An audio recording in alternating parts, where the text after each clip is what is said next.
Welcome to a world beyond words. බලාපොරොත්තුවේ කතාව.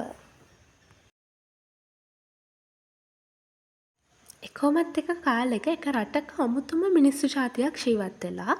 මෙන්න මේ මිනිස්සු හරිම සරලයි. මෙයාලගේ හැම ලොකු ලොකු බලාපොරොත්තු තිබිලා නැහැ. නමුත් මෙයාලා යන තැන එක පුංචි වීදුරු භාජනයක් අරගෙන යන්න පුරුදු වෙලා හිටියා. මේකෙන් මෙයාලා බලාපොරොත්තු වුණ දේ තමයි අහසින් වැටෙන හැම වැහි බිඳුවක්ම එකතු කරගන්නවා කියන එක. මේක ටිකක් මෝඩයි වගේ තමයි. නමුත් මෙයාලා මේක වෙනුවෙන් සෑහෙනට මහන්සි වුණා. ඉතින් මේක දිහා බලපු අනිත් මිනිස්සු මෙයාලට හිනා වුණා. මේ වැහි බින්දු කියන්නේ නිකන් සාමාන්‍ය වතුර විතරයි. මේ මිනිස්සු මේ මොනවා කරනවද කියලා මේ මිනිස්සු හිනා වුණා. නමුත් මේ මිනිස්සු එක ගණන් ගත්තේ නෑ. මෙයාලා සාමාන්‍ය විදියට හිනා වෙලා හිටියා. ඒත් එක දවසක් මෙහෙම එකතු කරපු භාජනයකින් මැජික් එකකින් වගේ දිස්නයක් දෙන්න පටන් ගත්තා.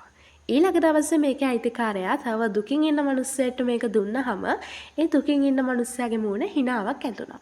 මේකෙන් මෙයා තේරුම් ගත්තා මේ මැජික් එකට පුළුවන් මිනිස්සුන්ට සතුට උදා කරන්න කියලා. ඉතින් ඔයා අද කරන පොඩි දෙයකට වුණත් මිනිස්සු සමහර විට hina වෙයි.